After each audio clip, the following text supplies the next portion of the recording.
এখন বিশেষ বিয়া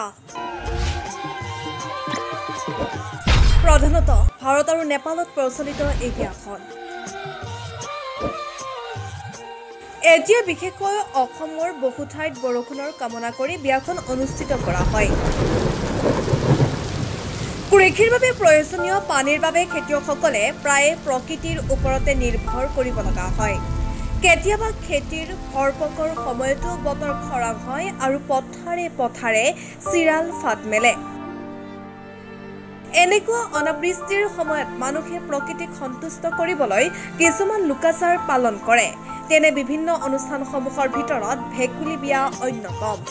শালি ধানৰ খেতি আৰম্ভ কৰাৰ সময়ত বৰষুণ নহলে অসমৰ বিভিন্ন অঞ্চলৰ কৃষকসকলে ভেকুলী বিয়া অনুষ্ঠানৰ আয়োজন কৰে।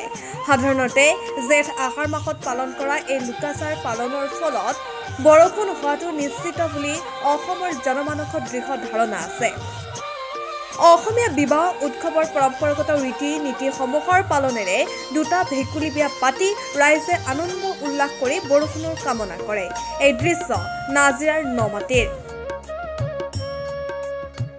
খৰাং বতৰৰ পৰা পৰিত্ৰাণ পাবলৈ নাজিৰাৰ নমাটিৰ কেইবাখনো গাঁও একত্ৰিত হৈ আয়োজন কৰিলে ভেকুলীৰ বিয়া। বহুদিন ধৰি পৰ্যাপ্ত বৰষুণ নোহোৱাৰ ফলত খেতিপথাৰ পানী শুকাই যোৱাত এতিয়া বিপাঙত পৰিছে কৃষক ৰাইজ। সেয়ে নমাটি অঞ্চলৰ কেইবাখনো গাঁৱৰ শ শ ৰাইজ ওলাই আহি নীতি নিয়মৰ মাজেৰে অনুষ্ঠিত কৰিলে ভেকুলী বিয়া। গাঁৱৰ ৰাইজে ঢোলে ডগৰে নাচি বাগি আনন্দ উৎসাহৰ মাজেৰে দৰা কইনাক নোচোৱাবলৈ পানী তুলিবলৈ যোৱা পৰিলক্ষিত হয়। ভেকুলী বিয়াৰ পাছতে বৰুণ দেৱতা তুষ্ট হৈ বৰষুণ আহিব বুলি আশা প্ৰকাশ কৰিছে গাঁওখনৰ কৃষক ৰাইজে।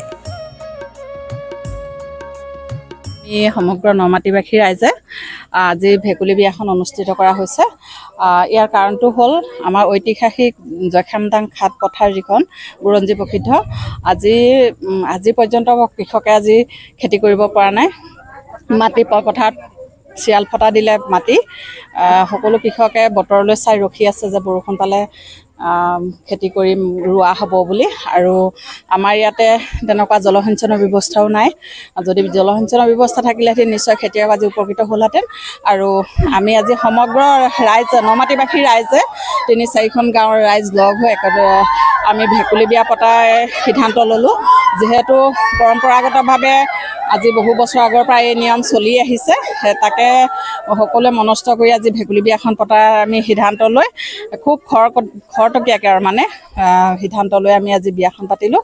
আৰু আমি আশা ৰাখিছোঁ আমাৰ এই সমগ্ৰ ৰাইজৰ আশীৰ্বাদত আৰু ভেকুলী বিয়াৰ যি পৰম্পৰা নীতি নিয়মে কৰা হৈছে সেই তাতে বৰুণ দেৱতা তুষ্ট হৈ নিশ্চয় বৰষুণ দিব বুলি আমি আশাবাদী।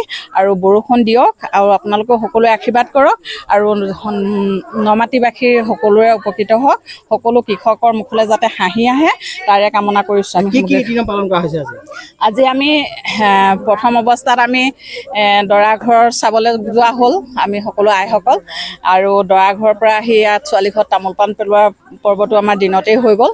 তাৰপিছত এতিয়া সন্ধিয়া দৰা ছোৱালী নিবলৈ অহা হ'ল।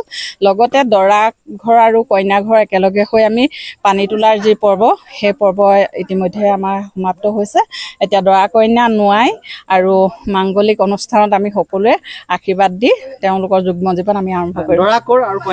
দৰা হ'ল আমাৰ ভকত গাঁৱৰ আৰু ছোৱালী হ'ল কাইৰা গাঁৱৰ।